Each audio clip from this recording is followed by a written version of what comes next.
Welcome to a Foxy Tech Tips tutorial on finding the model number of your iPhone or iPad. If you find this tutorial helpful, please consider subscribing to my channel and liking the video. Start by opening the Settings app on your phone. In Settings, tap General.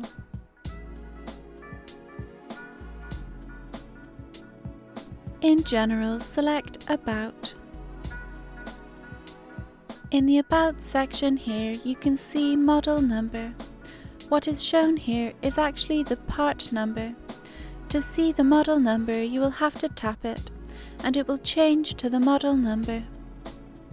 If you hold down on it, you can get the option to copy it.